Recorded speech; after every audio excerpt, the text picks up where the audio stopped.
Hello, anthropology students. This is the first of 7 PowerPoints you will see during the semester. It is about the introduction to anthropology and about culture. The PowerPoints do not replace Zoom lectures, but I put them online for you as your plan B if you have to miss a lecture. Of course, they're not as complete as lectures because you won't have live discussions with me and with your colleagues. But well, that's what I have to offer you as an alternative plan if you miss the lectures. Anthropology is the study of humans. That is a very, very broad discipline and complex discipline. No one can tell really he or she is an anthropologist. That is too broad. All anthropologists specialize in one of the 4 sub-disciplines of anthropology. Anthropology is unique because it is global. All social sciences study humans, if you think about it. Psychology, political science, sociology, economy, history. All these disciplines are about studying humans, their past, their mind, their trade, their power systems, etc. But anthropology is unique because it is global.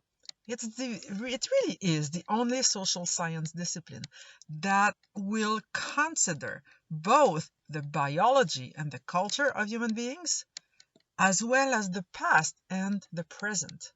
And anthropology makes all sorts of links between biology, culture, past, and present. This is why we say it is global. Anthropology also is comparative. I mean, here you have to compare populations and societies to be able to fully understand human beings. Otherwise, you cannot understand really humans. For example, in cultural anthropology, this is what this course is about. If you want to study a topic that is generally interesting for students your age, dating and marriage, if you study only one society of the world, you will never understand what dating and marriage is around the world. In some societies, you're allowed or encouraged to marry someone much younger than you. You will have all sorts of rituals around marriage. Some are forced, some are arranged, some are autonomous, some involve love, some do not. In some societies, you will be allowed to marry someone from the same sex or gender. Other places will allow you to marry many partners. So it is very, very complex as a topic. And to fully understand it, you really have to compare cultures. It's the same thing for all aspects of humans. This figure shows you the 4 subdisciplines of anthropology. You have 2 axes here, present and past, culture and biology. And each of the 4 subdisciplines will focus on either the present or the past, and either culture or biology. If you study cultures from the present, you are a cultural anthropologist. This is what this course is going to be about. If you study biology of the present, you are a physical anthropologist. If you study cultures from the past, you are an archaeologist. If you study the biology of the past, you are a paleontologist. Each of these 4 subdisciplines will be seen in more details in the next slides. Let's start with physical anthropology. Physical anthropology deals with biological diversity in the present. It is different from biology because as a biologist, biology is a hard science, you would focus on what is similar in all human populations.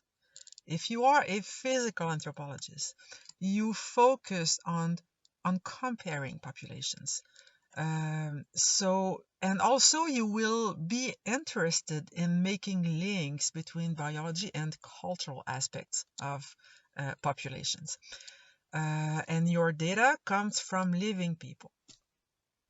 Examples of that, some populations of the world are naturally more immune to certain disease, or are naturally able to produce certain vitamins that we usually get through food. So this is an interesting topic for physical anthropologists because it helps us understanding how the genetic of human beings can help them fighting disease or fighting food deficiencies. Also, I don't know if you watch track and field competitions sometimes, like the Olympics or the World Championships, but you probably have noticed that people from the Caribbean are really, really good at sprinting. What's going on with Jamaicans and people from countries around? There might be something genetic going on. There might be something cultural going on as well. Maybe this population is really good at sprinting because they are more able to produce a very intense anaerobic effort. But maybe also they have very good track and field programs in high schools, and maybe there's something related with these two aspects of their population. So this is another example of interesting topic for physical anthropologists. Paleontologists deal with biological diversity, but in the past. So really they want to understand human evolution, our ancestors, and how we became Homo sapiens. So their data comes from fossilized remains, skeletons, comes from digs. And paleontologists, as anthropologists, deal with Homo species or Australopithecus species or apes. They do not deal with dinosaurs or animals. We deal with humans and ancient humans as anthropologists. Archaeologists deal with cultural diversity and culture in the past. They want to understand various cultures that do not exist anymore. It is different from history. So historians as well want to understand cultural diversity and cultures from the past. But unlike archaeologists, historians have written records to work with. So their data comes from written records mostly. Some societies are very ancient, or they were not literate, so they did not leave any written records, or they left some writing behind, but not a lot, or it's not deciphered, and you really have to dig to understand these ancient societies. Otherwise, you will never understand them. So data in archaeology comes from artifacts. Artifacts are man-made objects that you uncover during your digs. It comes from architecture as well, uncovered during digs. Cultural anthropologists want to understand cultures from the present, cultural diversity around the world, and how humans act, how they act worldwide. As a cultural anthropologist, you may be interested in remote populations that are very, very different from you. For example, Aboriginal populations of Australia who choose to remain hunter-gatherers. These are very different from us. But as a cultural anthropologist, you could also study cultural diversity in a classroom in Ontario. This is also the work for a cultural anthropologist. So we have plenty of different research topics, and our data comes from living people around us. So we deal with culture around us, and this is what we want to understand as cultural anthropologists. So what is culture? I think you already have an idea of what a culture is. Huh? It's a set of a lot of things: values, opinions, rituals, laws, beliefs, superstitions, historical backgrounds, languages, fashions, foods, power relations, gender roles. All these things are included in a culture. It is shared by a great number of people, and very important, it is transmitted from one generation to the next. Culture is learned. There is nothing biological in a culture. So being a part of a Canadian First Nation biologically does not make you culturally a certain way. Being from Africa or South Africa, East Africa does not make you better or worse at certain things. There is nothing that is transmitted through DNA in a culture. Culture is learned. It is transmitted through two uh, in two ways. The first way to transmit culture is called inculturation with EN. It is the process of learning your own culture. It is very strong in infancy and childhood. You learn your language, you learn what's good and bad in your culture, what's wrong and right. You learn food, stable matters, beliefs, gender roles. You learn a lot of things during childhood. But inculturation will last all your life. At your age, you're probably learning right now how to drive. This is part of your inculturation process. Later in life, you will learn how to raise children, how to plan a retirement, etc. Okay, so inculturation lasts all life long. It is done by many people around you. It comes from the media, it comes from your parents, teachers, friends, and it happens voluntarily or not. We teach gender differences and gender roles to our kids without even noticing that we teach it. I put a picture here of a lawn with dandelions because my daughter a few years ago, this is from my street, and she said, "Wow, these yellow flowers, Mom, I want these." And I told her, no, I told her, it's not, we don't want that. These are not desirable flowers in the lawn. We're North American. We want green lawn. We want control here. And this was a process of inculturation. I was teaching her these yellow flowers are not good in our culture here. Acculturation is something else with ACC. It means, sometimes students think acculturation means losing your culture. It's not the case. Acculturation means assimilating or integrating elements from another culture into your own. So it's creating a mix of cultures a little bit. It's very strong in immigrants, but it happens to everyone in the 21st century. We live in a globalized world in which cultures are in frequent contact with each other. So you will use words and foods and behaviors that belong to other cultures, even if you are not an immigrant, because you are in contact with people from other cultures.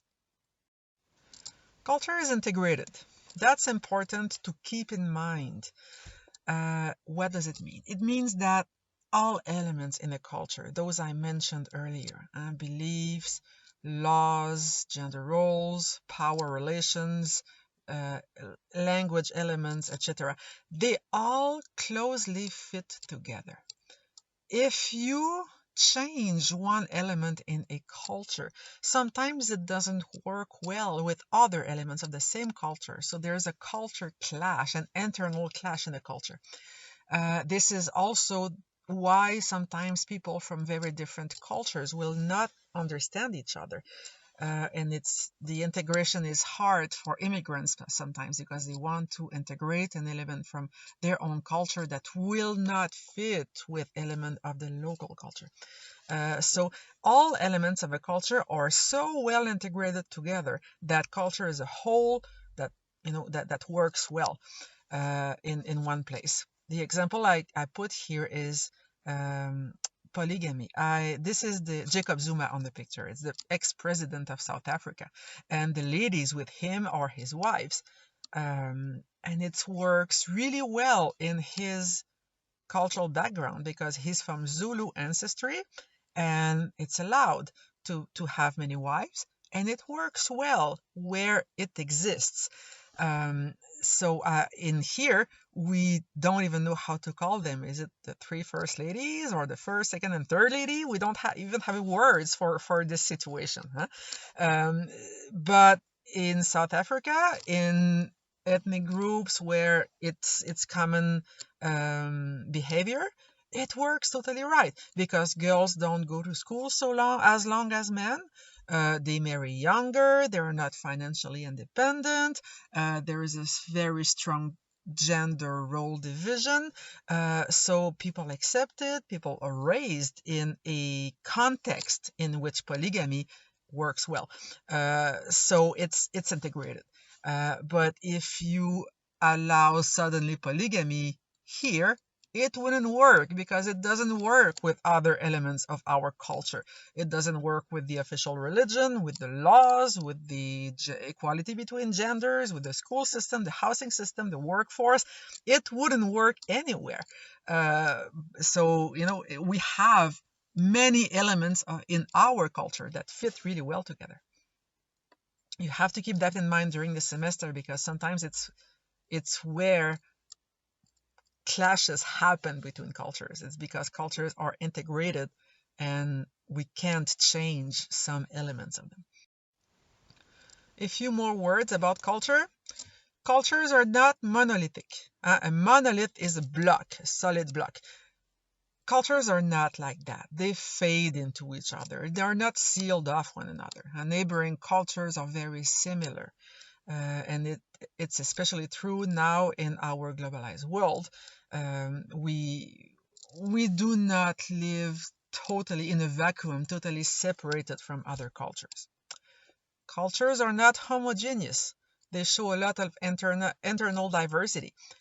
We even in the same country where there's a lot of cultural homogeneity, all people don't think the same way. So cultures are diverse from the inside. And very important, cultures are not static. They change all the time. Cultures are alive. A culture that does not change is dead. And it's the task of your generation to change a culture. Children can't because their parents will prevent them from bringing brand new cultural elements, things that are too new.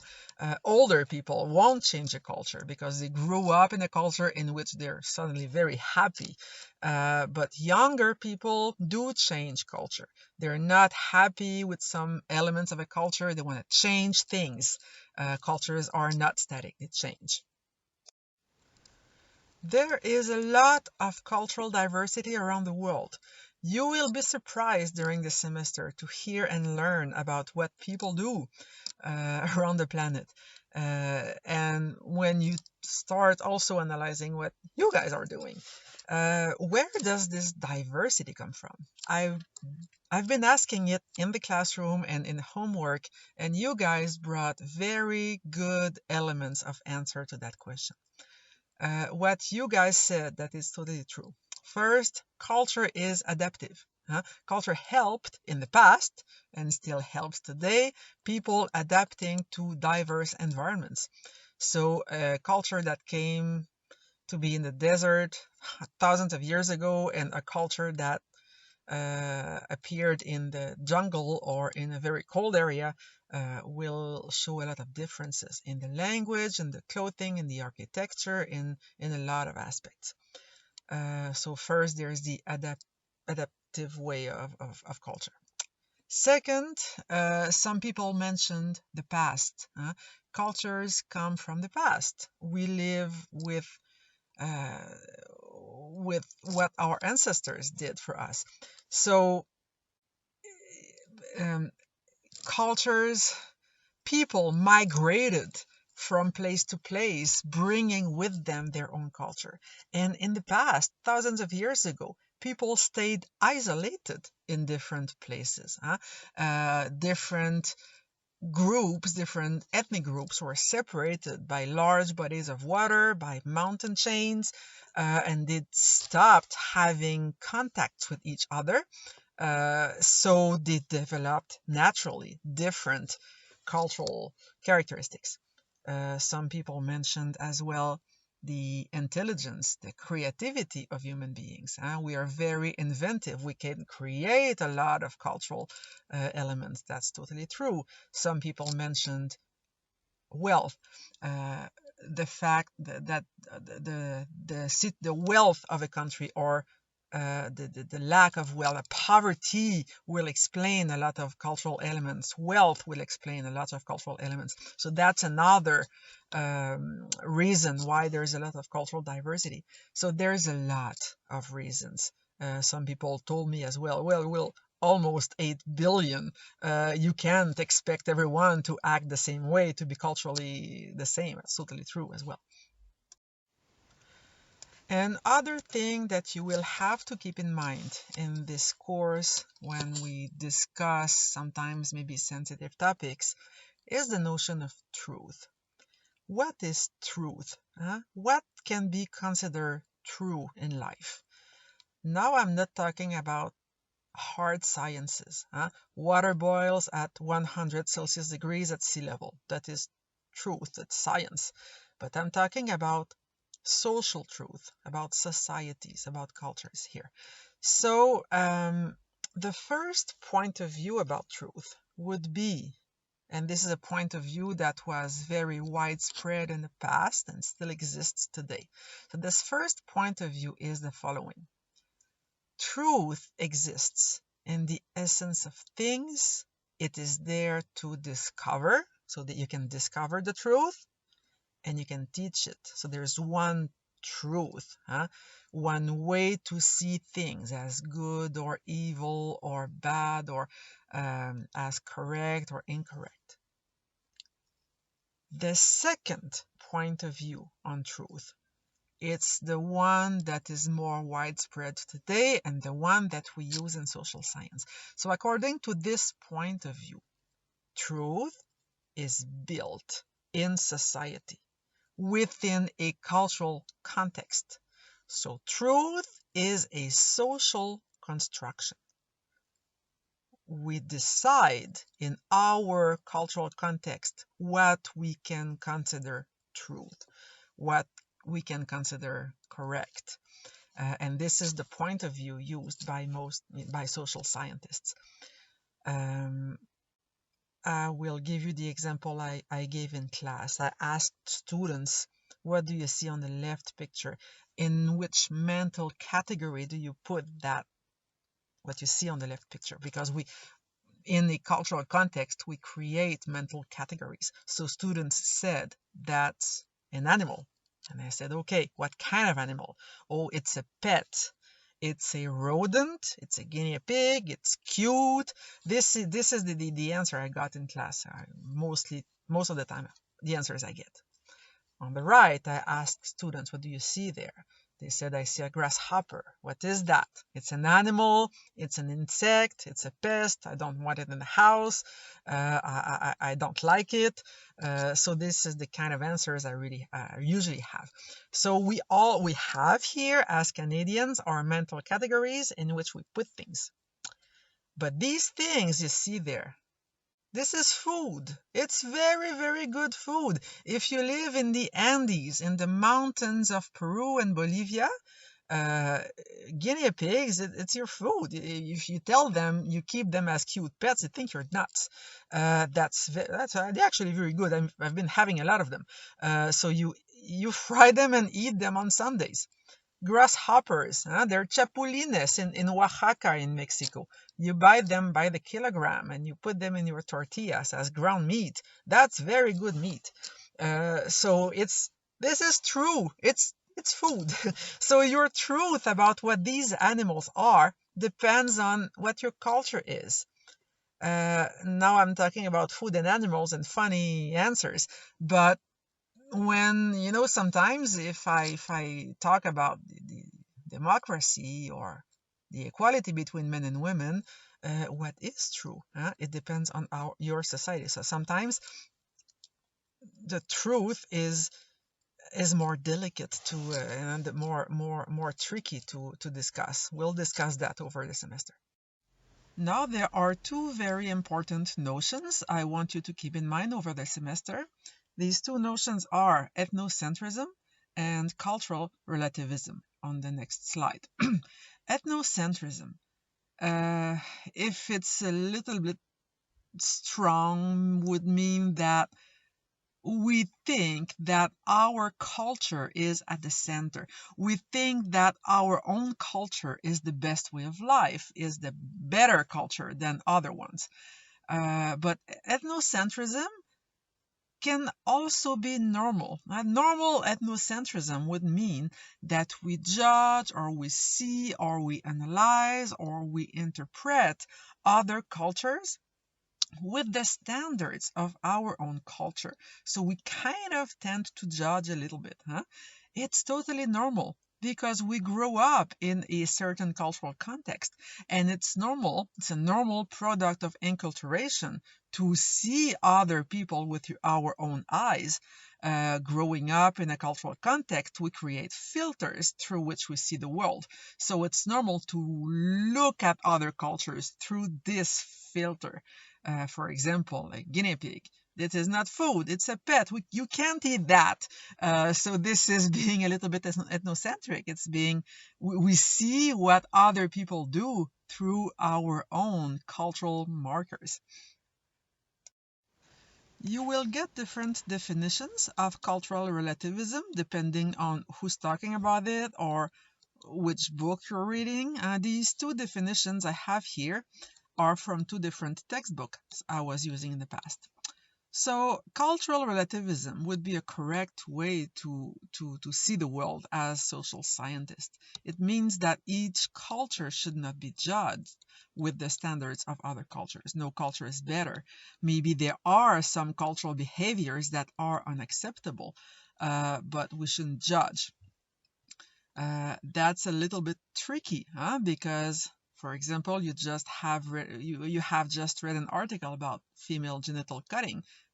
Should we judge it or not? Should we try to end the practice or not? Huh? So cultural relativism, as explained in the first bullet here, maybe there's a limit. And a limit of not judging maybe is in the human rights. Huh? Human rights when they're not respected anymore. So maybe we are in a position to try to stop certain behaviors. But at the end, we shouldn't judge other people without understanding what they're doing. And I like the second bullet a lot here, and this is one I tend to use when I teach. Human behavior is always meaningful when you understand it in the cultural context in which it happens. So we cannot excuse all human cultural behaviors. Huh? A honor killing, it's a crime, it's a murder. So we cannot accept it. It's against human rights. But if we put it inside its own cultural context, we can at least explain why people do that. Same thing for the example of female genital cutting. We might not excuse it. It's not supposed to happen to women, but it's meaningful inside its own cultural context, as we have seen in class. So this is the true cultural relativism, understanding human behavior and thinking that, knowing that it makes sense where it happens. It is integrated to other cultural aspects. Now we will see in the next slides if it would be possible to classify human cultures to a certain extent. It's always tricky to classify cultures, but social scientists like to classify a lot. Anthropologists like to classify.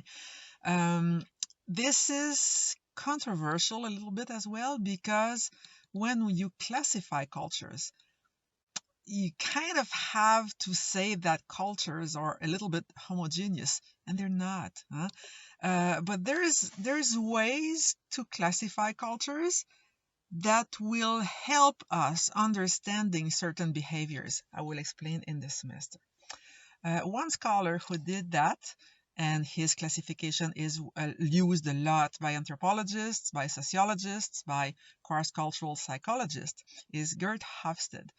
He classified human cultures along 6 axes. We'll see 3 here, the 3 that I judge more important to understand what I will teach in the semester. It's tricky because he links country with culture. So what he's really classifying in his typology are countries. But it's really tricky to say that everyone in a country acts a certain way. For example, Canadians, we're not all the same. Canada is composed of many nations, Quebecers, Anglophones, and all First Nations. And these components of the country are not the same. But at one point, he had to consider countries as cultures to be able to achieve his classification. So the first axis along which he classified cultures is power distance. So power distance means the difference between the leaders of a society and the rest of the people. Power distance can be high, can be very high in a country, it can be very low in a country, and it can be in many places in between. So who are the leaders of a society? There are many kinds of leaders. There are political leaders, presidents, dictators, prime ministers, mayors, everyone that's elected or is in power politically. There are religious leaders as well. There are civil leaders, police officers, judges. The wealthy class, the upper socioeconomic class, is composed of leaders as well. Those who have important positions in the workforce. Teachers are supposed to have authority. Parents as well are in direct authority with you. So all these people are leaders. If the distance, if the difference between the leader and the led is very, very big, so we can assume you live in a high power distance society. So inequality between the leaders and the led is well accepted. It doesn't mean people like it, but they kind of have to accept it. They see it as normal way life happens like that. Social classes are not fluid, so it's harder if you're born in a lower socioeconomic class to climb the social ladder. Same thing for the opposite. If you're born in a very important family socioeconomically, well, chances are you're going to stay there throughout your life. Authority and hierarchy are not challenged. People wouldn't like it sometimes, but they cannot because they will be punished. Then they will have consequences. Inequalities are expected. It's like things happen. Life is like that. Symbols of power are seen as normal. Symbols of power are, for example, a uniform, a crown, a gun, a luxury car, a presidential palace. All these things are symbols of power. There are strict rules of behavior as well. If you are in a position of authority, you have to behave in a certain way. You won't mix with people from other classes. If you are in a position of lower authority or no authority, well, you have to act respectfully. You have to act in a certain way. So examples, in a high power distance country, teachers and students won't share the same facilities and parking lots and bathrooms, etc. It will be normal to have a president with a very lavish palace. And I had a friend a few years ago when I was living in the States, coming from a high power distance country, and he was an immigrant, a taxi driver. So as many immigrants, he was spending 11 months of the year working very, very hard, earning as much money as possible, and 1 to 2 months in a year back home in his home country, having a good life or vacations. And he was also a university student. He was older, was in his maybe early 50s, and he was dating a girl in his country, and he was planning to get married there. during his upcoming holidays. But unfortunately, that year, that precise month he was supposed to be home was the unlucky month of the year. They had this traditional thinking that there's one unlucky month in a year, and you don't do anything important during that month. You don't buy a house, get married, or you try not having a child. So this is traditional. But he was living in the States. He didn't believe these things. So he was planning to go home and get married. Older man, grown man. And his mom said, no, you're not getting married because of, the unlucky month. He did not get married. He listened to mom. As a grown man, mom is still alive. You listen to mom. So it's a very high power distance situation here. And it's the opposite in a low power distance society in which there's less distance between the leaders and the led. Social classes exist, of course, they exist everywhere, but they're seen as less important. It will be better accepted if you date someone from another social class, for example. It's easier to go up and down the socioeconomic hierarchy. There is less distance between the rich and the poor. There is always a distance, but this distance is seen as less important, and linked with that, people accept better being taxed. Symbols of power are not well accepted. They're not seen as correct, or you cannot abuse of your symbols of power if you have them, if you have access to them. And people are not so preoccupied by behaving like their position tells them to behave.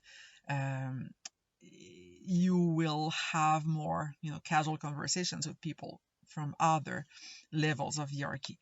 Examples in France. France is higher than us in the power distance scale, but it's still a low power distance country.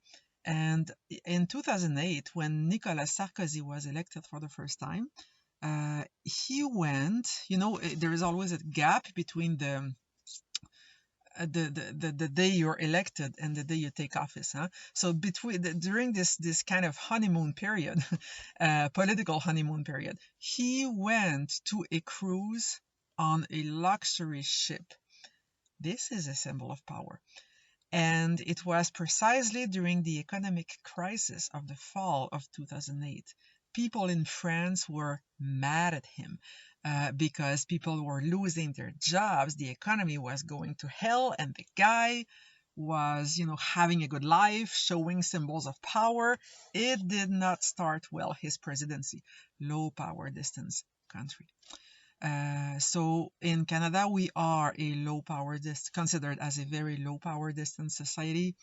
Other very low power distance countries would be, for example, North Europe, Scandinavian countries, Norway, Sweden, Finland, Australia, New Zealand as well, are low power distance countries. High power distance countries, there are many in Latin America. Guatemala apparently is among the highest in the world. Russia, China, for example, are high power distance countries. The other axis used by Hofstede to classify culture is called uncertainty avoidance. It can be very high, it can be very low, or it can be anywhere in between. What is uncertainty avoidance? It's the way people in a society tend to avoid or dislike behaviors that are seen as different or kind of outside the norm a little bit. So this can be avoided a lot.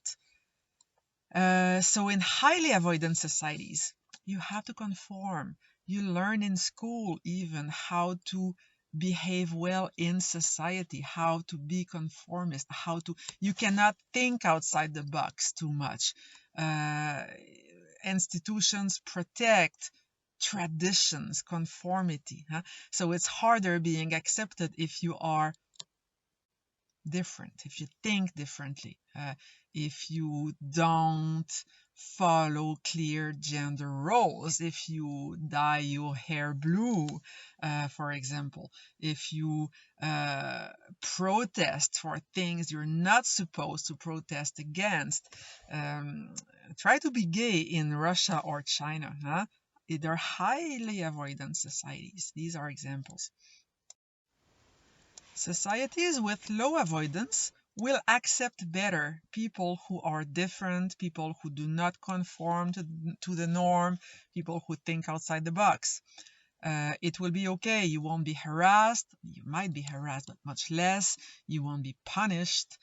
You won't have so much consequences from your family or your government or your religious leaders. The picture here is from the Super Bowl 2 years ago. It was in the States, very low power, a society, sorry, with low avoidance.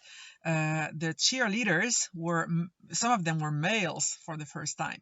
So this is a totally non-conformist action, and it was pretty well accepted by the public, actually. The last axis goes from collectivism to individualism. These two terms are self-explanatory. You know what's being collectivistic, you know what's being individualistic. Huh? So I will start with individualistic societies. In such countries, people are more concerned with themselves and their immediate families, which include their parents, siblings, and children. So really, in a very individualistic society, might sound very straightforward for us, but it's not the case everywhere in the world.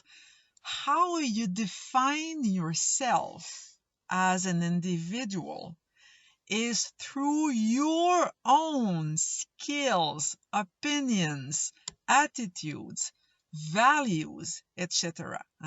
So you define yourself with yourself, basically. Liberty is very important. Privacy is very important in individualistic societies. You cherish your own liberty, your privacy. We teach kids to be very autonomous, not autonomous to do certain things like, I don't know, make their bed and tie their shoes, but autonomous in thinking. We teach kids to think by themselves from a very young age, to be individuals. It stays later in life. You are expected to be autonomous, even in hard times. So an example of a country that's very individualistic is the United States. Liberty is important. If you're in trouble, where you're responsible of your own life, this is being individualistic. Collectivistic societies are different. You're much more concerned with other people. You care more for traditions, and the group around you is extremely important. And who's that group? It is your extended family. So you do not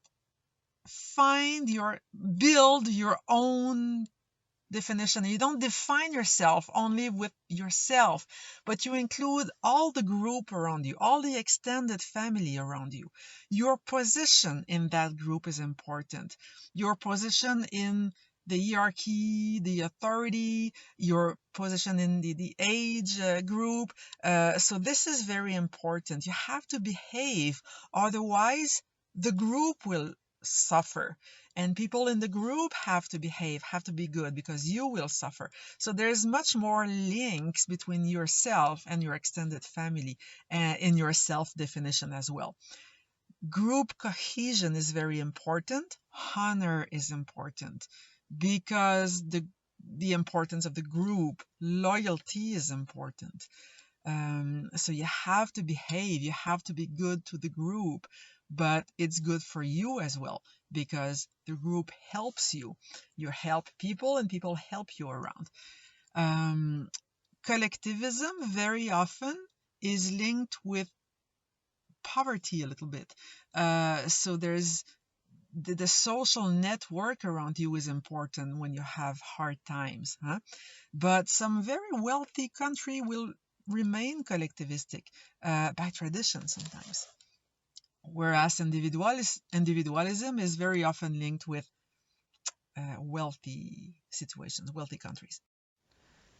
Now I will say a few words to finish this topic about culture and globalization, because we live in a very globalized world in 2020, and globalization affects a lot of things around you. It affects the economy, it affects geopolitics around you, and to a certain extent, it affects culture. And this is what will be interesting for us in anthropology. First, I will talk a little bit about cultural appropriation. When I started teaching this course about 10 years ago, I was discussing cultural appropriation and no one knew what I was talking about. And now people are much more aware of what is cultural appropriation. It is the use of an element of another culture the wrong way. Very often, it's the use of elements of a culture that is oppressed now or was oppressed in the past by a dominant culture. When I write here dominant, what I mean is economically dominant, a wealthy culture. So elements, these cultural elements, are used outside of their cultural context. So the true meaning of these elements is lost, and it makes things very disrespectful for societies from which we borrow them. One example is here in the image, is from a few years ago. Victoria's Secret fashion show showed these models here, this girl, well, showing underwear and what looks like a headdress from a First Nation. What is this headdress doing there?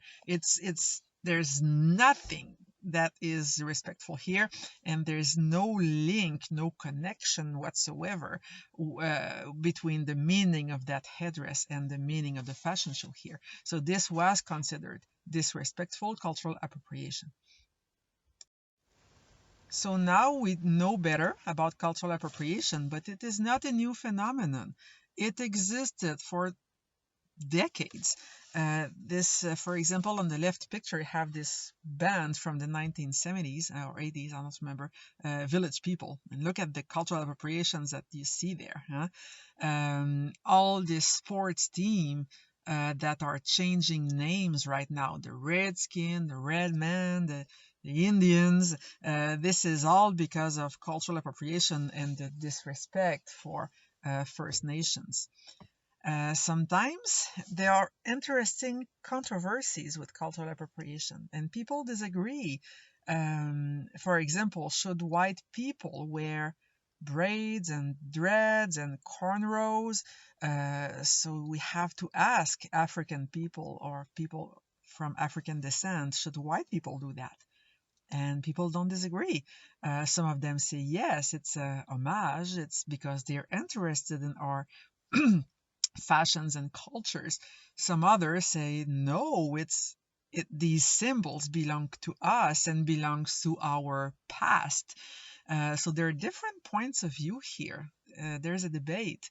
The picture on the right shows a show from the Jazz Festival of Montreal 3 years ago by Robert Lepage. This show was called Slav, and it was about the history of jazz music. So Robert Lepage was paying tribute to the inventors of jazz in the States.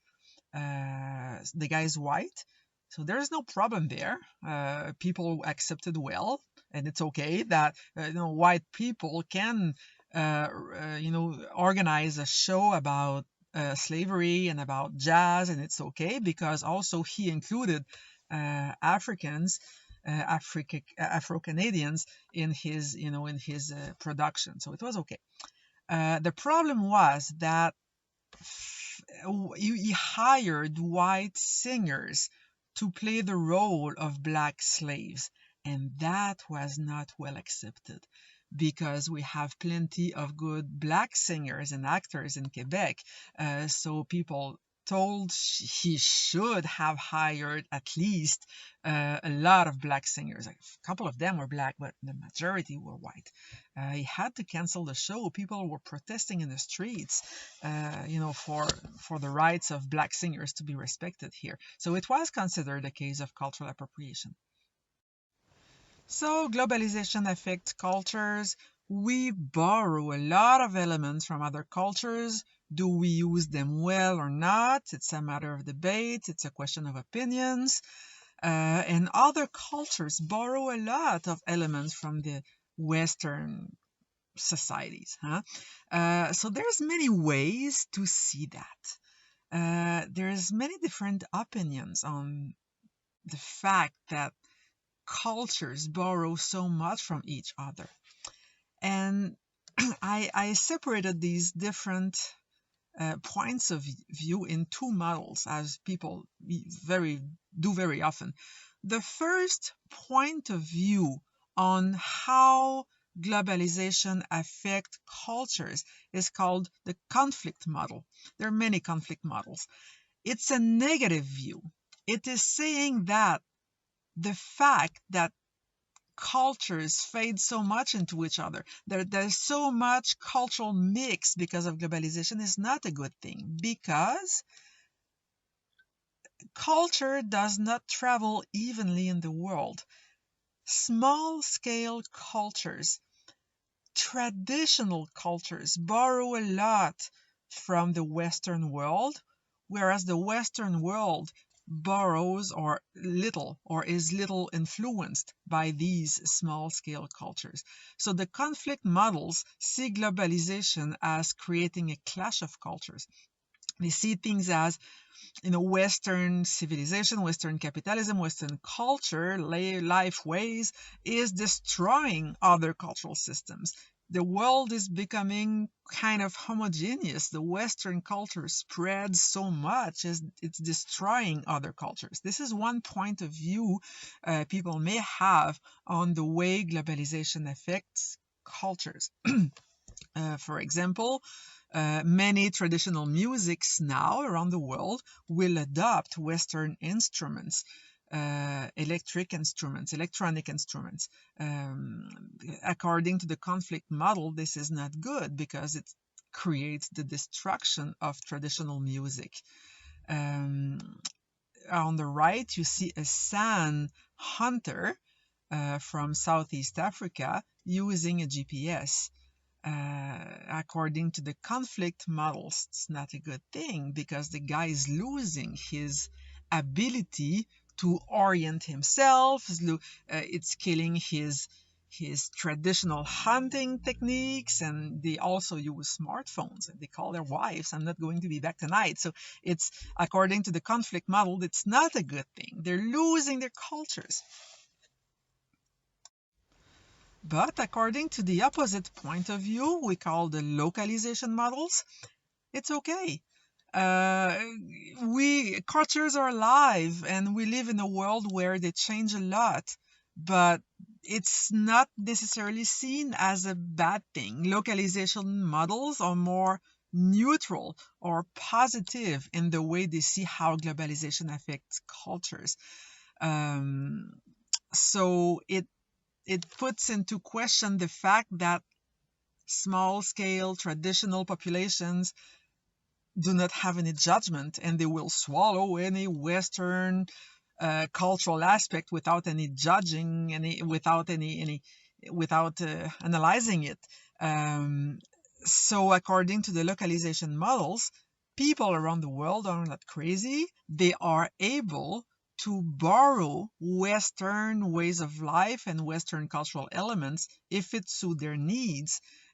Things they do not like will not be borrowed, will not be used, or will be changed to create something totally new, to create a sort of hybrid cultural element.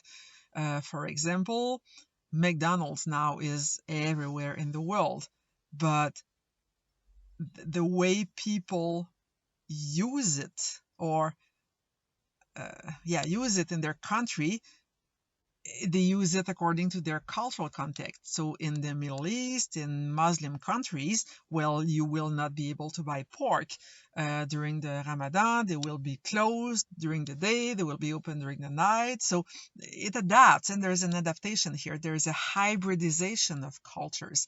Barbie dolls are everywhere in the world, but they're not dressed the American way everywhere in the world. They will wear saris or hijabs depending on where they are. So the localization models would say, okay, cultures change around the world. The Western way of life is traveling a lot, but it creates something new instead of killing local cultures.